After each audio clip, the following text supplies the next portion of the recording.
तो जिंदगी से जुड़े मौजुआत पर लोग वोट कर रहे हैं। उन मुद्दों के इर्द गिर्द लोग जहन साजी करके वोट कर रहे हैं जिन मुद्दों से उनकी जिंदगी पर बहुत गहरा असर पड़ा है, चाहे वो महंगाई हो, चाहे वो बेरोजगारी हो, या फिर सोशल सिक्योरिटी हो। उन्हें मिला है इसलिए वोट कर रहे हैं, सिक्योरिटी नहीं मिली है इसलिए वोट कर रहे हैं। बहरहाल अवाम अपना फैसला दर्ज कराते जा रहे हैं। महाराजगंज में भी हमारे नुमाइंदे ने कुछ वोटरों से बात की, आइए सुनते हैं क्या कहना था उनका।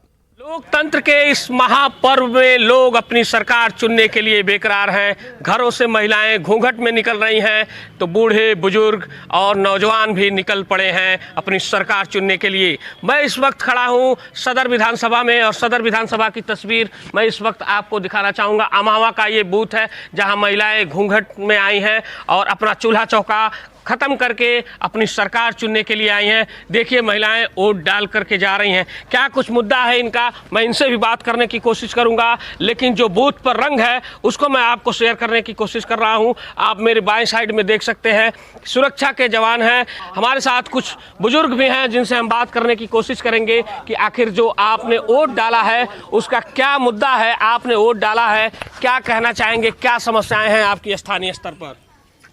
हमन के स्तर पर यह बा छोड़ दें ये छोड़ दें। हाँ अच्छा सर जी, गोरू खेतवा चरना आवत हमें काहे आज जंगल में बसल मारे और डरिया के रात भर रखाओ जो तो तबो खाना आवत हमें खेतवा अच्छा मरई ना के वैसे रखाओ जो सब खेती चरना आवत हमें। आज सरकार के उसने वाला नहीं बा, मतलब छुट्टा पशुओं से आप परेशान हैं। हाँ हमारा जो न बाना आवारा पशुओं वही से। पसा ये कहा 10-10 नहीं करा था जंगलवा में से, तो आपकी फसलें नुकसान कर रहे हैं। हाँ आपका मुख्य मुद्दा ये है, आपको क्या कहना है बताइए। वोट डाल चुके हैं? हाँ वोट डाल चुके हैं। क्या मुद्दा है आपका यहाँ स्थानीय स्तर पर? हम चाहते हैं कि हमारी ऐसी सरकार बने जो पूरे देश को संभाले। मान लीजिए एक आदमी को देख कर चल ही नहीं पाएगा सरकार, और भर्ती आज तक भर्ती एक भी नहीं निकला। ऐसा सरकार बने जो भर्ती निकाले, बच्चों को शिक्षा में, सुरक्षा में, सब चीज़ में सभी व्यवस्था लागू करे। तो ये देखिए हमारे साथ दो मतदाता थे, एक बुजुर्ग मतदाता, एक नौजवान मतदाता। बुजुर्ग मतदाता की स्थानीय समस्या ये है कि छुट्टा पशुओं से उनकी फसलें बर्बाद हो रही हैं और युवा का कहना है कि उन्हें शिक्षा चाहिए, शिक्षा के साथ रोजगार भी चाहिए ताकि वो अपने पैरों पर खड़ा हो सके। महाराजगंज से आशीष कुमार शुक्ला, न्यूज़ 18 उत्तर प्रदेश। और गोरखपुर की सीट भी इस बार काफी सुर्खियों में है, वो इसलिए कि गोरखपुर सदर से योगी आदित्यनाथ खुद चुनाव लड़ रहे हैं। ये पहली बार है कि वो एमएलए के लिए चुनाव लड़ रहे हैं। योगी आदित्यनाथ जो वहां के वजीर आला भी हैं, तो उनसे बहुत उम्मीद है पार्टी को कि न सिर्फ गोरखपुर सदर बल्कि गोरखपुर का जो पूरा कमिश्नरी है, जो मंडल है, उनमें 9 के 9 सीट शायद बीजेपी जीते। ऐसा पार्टी उनसे चाहती है, चूंकि 2017 में 9 में से 8 सीटें बीजेपी ने जीती थी।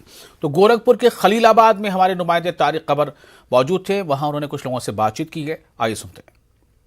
नाज़रीन, इस वक्त हम संत कबीर नगर के खलीलाबाद में मौजूद हैं और यहाँ का जो मंजरनामा है जाहिर है कि दूसरे शहरों से बहुत ज़्यादा मुख्तलिफ तो नहीं है, लेकिन मौजूआत वही हैं, वही बुनियादें हैं जिन पर आज यहाँ पर वोट हो रहा है। खलीलाबाद के लोगों ने हमसे शिकायत की है कि यहाँ पर सड़कें माकूल नहीं हैं, यहाँ पर तालीमी इदारे नहीं हैं, यहाँ पर ऐसा निज़ाम कायम नहीं जिससे लोगों को सहूलियात मिल सके। आप क्या कहना चाहते हैं? तालीम इदारे में भाई हम लोग वैसे इदारे नहीं जो बहुत अच्छे हों, और भाई गैरों के उस टाइप के हैं, लेकिन हम लोग उस टाइप के नहीं अभी हैं तत्काल में जी। ये बहुत ज़रूरी है, क्या काफ़ी लोग इस चीज़ से काफ़ी परेशान है बच्चों के भविष्य के लेके कि कोई हम लोग ऐसे इदारे आज तक नहीं हो पाए। खलीलाबाद संत कबीर इतनी पुराना शहर होने के बाद भी ये हाल है। ये सुना जाता है कि तारीखी शहर है। तो लोगों से बातचीत का यही समर मिलता है कि उनके जहनों में क्या मुद्दे हैं, किन मुद्दों और किन मसाइल से वो दो चार हैं। लेकिन सवाल इस बात को लेकर होता है कि वोट देने वालों में जो ज़्यादातर जो फीसदी है वो क्या सोचकर वोट डाल रहे हैं, उसी से तय होता है कि कौन एमएलए के लिए कामयाब हो जाएगा या फिर किस पार्टी की सरकार बन जाएगी। बहुत अहम है इस मरहले का चुनाव, क्योंकि इस मरहले में कुल 57 सीटों पर वोट डाले जा रहे हैं।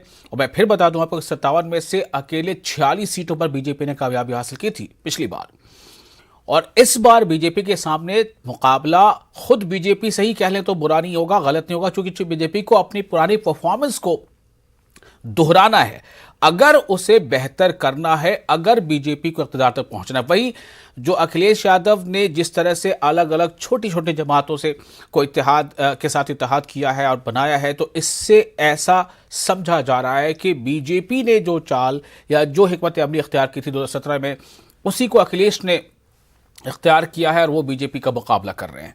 तो असल में जीत किसकी होगी, और क्या वाकई इस बार वो मुद्दे इतने बड़े हो गए हैं, चाहे वो बेसहारा जानवरों यानी छुट्टा पशु जिन्हें कहा जाए वो मुद्दा हो, चाहे वो बेरोजगारी मुद्दा हो, चाहे महंगाई हो, क्या ये मुद्दे वाकई इतने बड़े हो गए कि ये ज़ात बिरादरी उन सबको बालाए ताक रखकर और इसी मुद्दे के बुनियाद पर अपना मुस्तकबिल बेहतर करने की बुनियाद पर लोग वोट डालेंगे? ये बहुत ऐसे सवाल हैं जिनके बारे में सिर्फ कयास लगाया जा सकता है, सोचा जा सकता है, अंदाज़ा किया जा सकता है, लेकिन आपका अंदाज़ बिल्कुल सही हो या गलत ये आप हतमी तौर पर नहीं कह सकते कि आपका अंदाज़ सही ही होगा। इसीलिए क्या कुछ नतीजे आएंगे, इसका जवाब जो है वो हमें इंतज़ार करना पड़ेगा 10 मार्च का, जब इन तमाम 7 मरहलों पर 403 सीटों की वोटिंग मुकम्मल हो चुकी होगी 7 मार्च को, और उसी दिन यानी 10 मार्च को ही नतीजे बाकी जो रियासतों में इलेक्शन हुए हैं उसके भी आएंगे।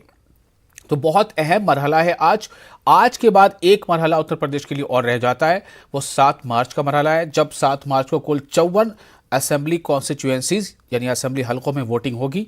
और वो जो 54 असेंबली कॉन्स्टिट्यूएंसीज हैं उनके जो अजला हैं उनके नाम हैं आजमगढ़, मऊ, गाजीपुर, जौनपुर, चंदौली, वाराणसी, भदोही, मिर्ज़ापुर और सोनभद्रा।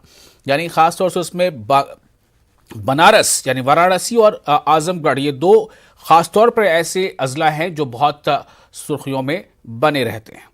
तो आज क्या कुछ हो रहा है और क्या ये समझा जाए कि जो मैजिक फिगर है 202 सीटों का, वो आज के मरहले के साथ किसी भी पार्टी या जमात को हासिल हो चुका है या लड़ाई आखिरी मरहले तक जाएगी? तो मुझे फिलहाल दीजिए इजाजत और आप बने रहे न्यूज़ 18 उर्दू के साथ, जो कि लगातार न्यूज़ 18 उर्दू पर खबरों का सिलसिला जारी है। मुझे इजाजत दीजिए। आदाब।